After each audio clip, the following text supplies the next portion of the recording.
Hi there, and welcome back to another episode of Coffee, Books, and Rain, where I bring you guys books that I've been reading, and we talk about them, and I drink some coffee, usually with you, in front of you, all that sort of fun stuff.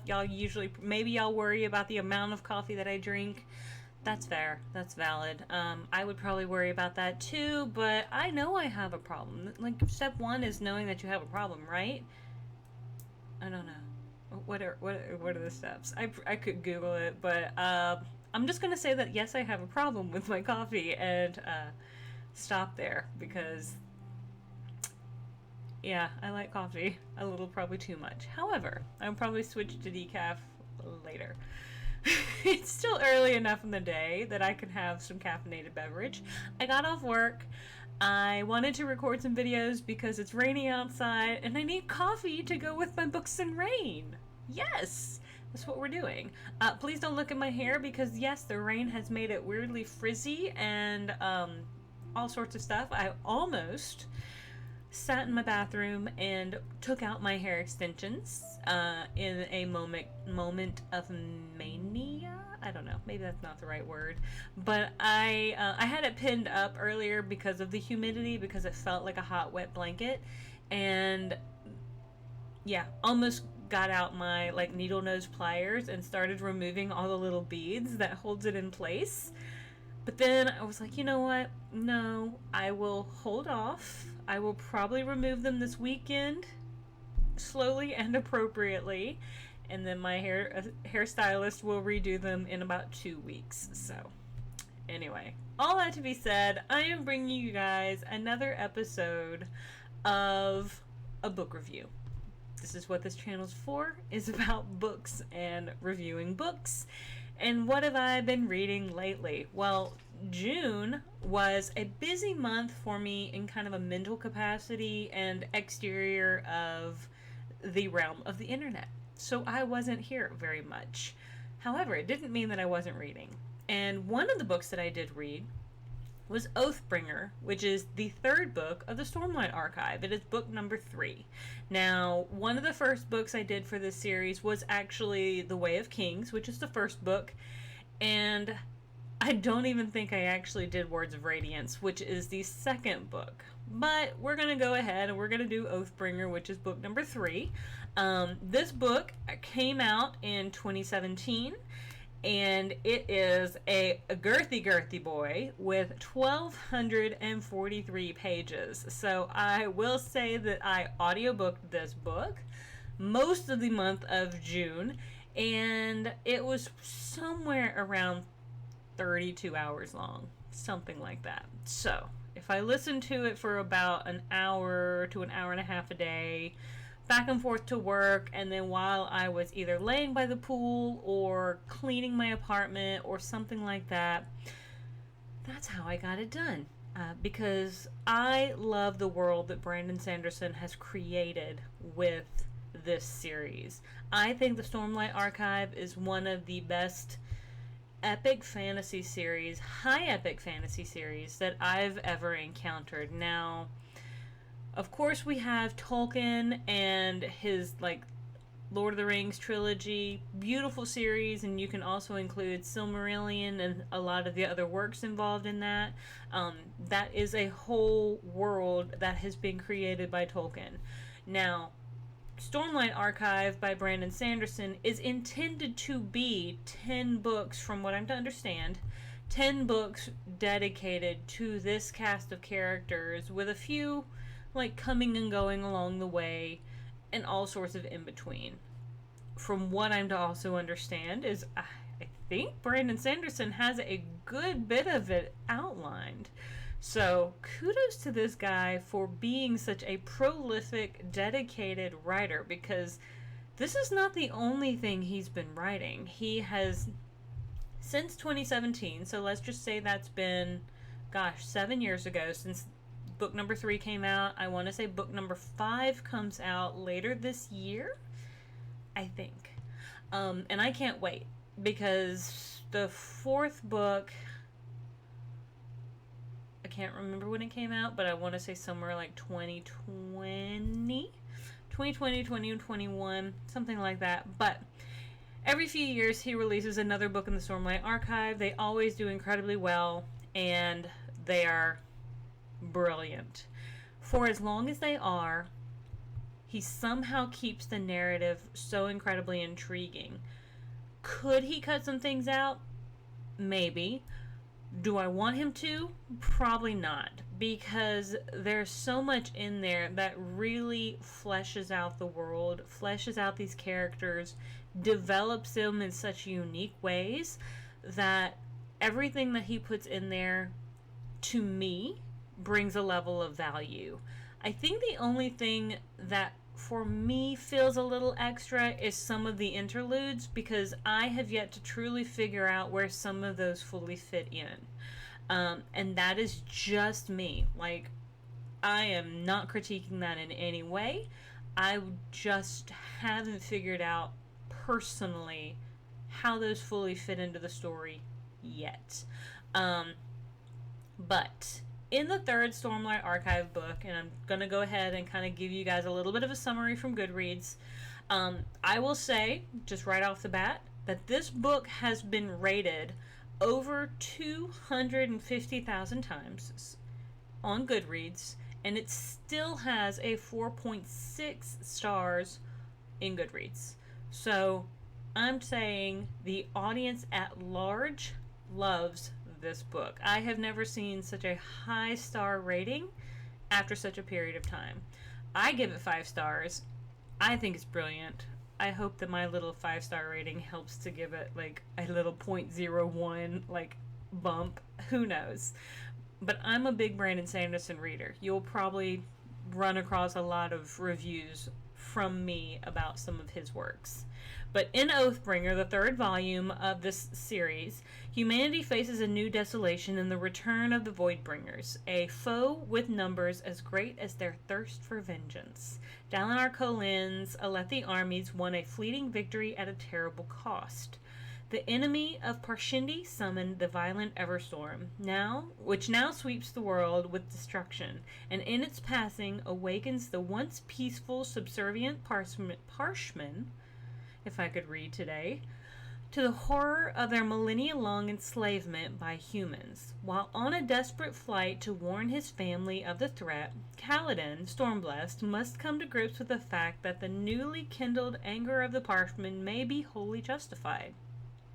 Nestled in the mountains high above the storms, in the tower city of Urithiru, Shallan Devar investigates the wonders of the ancient stronghold of the Night's radiant and unearthed star secrets lurking in the depths. Dalinar realizes that his holy mission to unite his homeland of Alethkar was too narrow in scope. Unless all the nations of Roshar can put aside Dalinar's blood-soaked past and stand united, and unless Dalinar himself can confront that past, even the restoration of the Night's Radiant will not prevent the end of civilization. So, I will say, I would not read these books out of order. That is one of my biggest recommendations. Do not read the Stormlight Archive out of order. You are going to be missing a whole bunch if you tried to pick up this book and not read the first two. You're not going to understand about Dalinar. You're not going to understand about Shallan, Adolin, or Kaladin. And you need that backstory to be able to kind of understand how we got to this point thus far. So that's kind of my initial point to bring to the table, is that you need it. Just kind of going down to the reviews real quick. I mean, 70% of people give this book a 5-star review. It is worth it when it comes to a realm of high epic fantasy. If you like high epic fantasy, you like something that is going to be incredibly immersive. Yes, it is long narratively. This is going to give you something to sit with for a period of time. You are not going to fly through this just like in a few days, at least unless you are a super fast reader. My ex-husband he could have probably read this book in a week. I think he probably did, and I think maybe his brothers did as well, but they were just such incredible readers when it came to these sorts of things. I don't know how they consumed them so fast. For me, I kind of like to sit and dwell a little bit with these books because I want to sit and think about it. Now, I kind of have, each time a book in the series is released, I try to go back and either re-audiobook or try to reread the book before the one that's coming out. So book 5 is actually coming out later this year, I think, as I've mentioned. So I will actually read the next one next. I forget what it's called. Gosh. But let me see real quick. Book stats, fewer details. What else do we got going on? Come on. If I click on Brandon Sanderson's name, it's going to give me a million books. Because when I see Brandon Sanderson's name in Goodreads, it tells me he has 346 books. This guy is an incredibly prolific writer. But I am going to read the next book in this series, book 4. So when the book 5 comes out, like later this year, sometime usually around November is when they kind of come out, I will be prepared because I will remember the story thus far. And that is just kind of like what I enjoy doing. That is, it's not required. I just like to remind myself of how we got there. This book helps to continue building the world of the Knights Radiance. We have been introduced to more than we actually think we have at this point. We don't really know all of their kind of names yet, but we know Shallan is one, we know Kaladin is one, we do know Renarin is one, and Renarin is one of Dalinar's sons. So we do know Yasena is one. There is another girl named Lift, who seems to be one, but seems to also be something a little bit different as well. And there are others along the way that we encounter. Rhythm of War.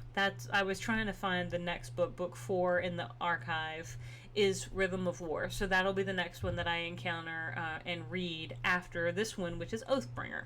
So I'm looking up the names in the series because I know that there are some little in between. There's Edge Dancer, which Edge Dancer is kind of a Stormlight Archive 2.5, which is about Lift. So if you wanted to read that one, you would actually read that one between Words of Radiance and between Oathbringer. So you would have read that one in the middle.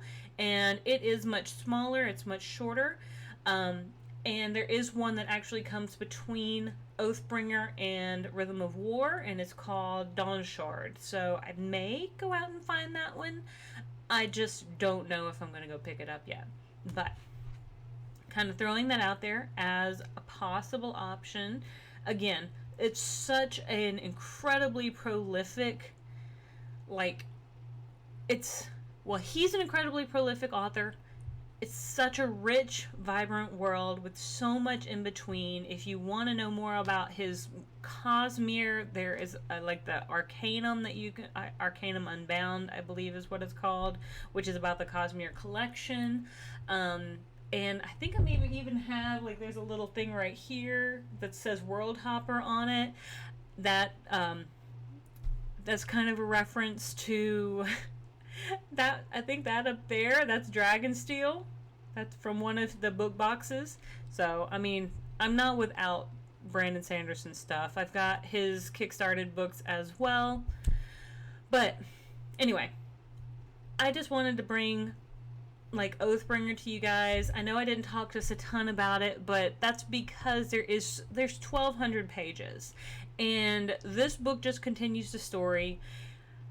I would love if you guys went out and started this series. If this is something that you love, you need to be dedicated because if you're not, even though I know I am somebody who is an incredibly well-read individual, which I constantly have 2 or 3 books going at a time, I take my time coming back to these books. I don't read them every year. I only read them like once every 5 years as another book comes out. And I can't wait for the next one to come out. So I'm just saying. But anyway, I've run into my time that I usually allot for these sorts of things. Let me know what you think. I don't know. I would love if you would like give this series a chance. Brandon Sanderson was the individual who actually finished Robert Jordan's Wheel of Time series. I kind of wonder if Brandon Sanderson could also maybe help some other writers finish some series as well. I don't know. I think he's just so incredibly creative when it comes to his world building, to the way he's able to outline, to the way he's able to see things through to completion. He is smart in his planning. He is clever in how he is also able to share with others ways they can improve their writing as well. I don't know if he still does it, but he used to have a podcast called Writing Excuses. So I hope he still has that. And from what I knew, at one point he was teaching at BYU. All around a busy dude. So, I don't know. I think he's well worth just giving a chance to. There is something in his repertoire of books that usually can fit into just about anyone's genre of liking. I mean, he's got he's got spacey books, he's got YA books, he's got more fantasy geared books, etc. This one is just his high epic fantasies, but he's got some that are a little more funny. He's got one-offs, he's got everything in between.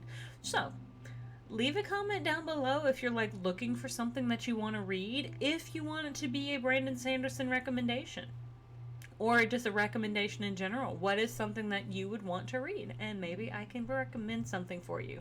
But anyway, thank you so much for tuning in. Please like and subscribe if you've made it this far. And once I get Rhythm of War done, which will probably be the next month or two, because I've got a couple books ahead of it, I may try to just leave a little bit of a review for that one as well. But until next time, thank you so much for joining me on this journey, and I will see you guys on the next page. Have a great one. Bye.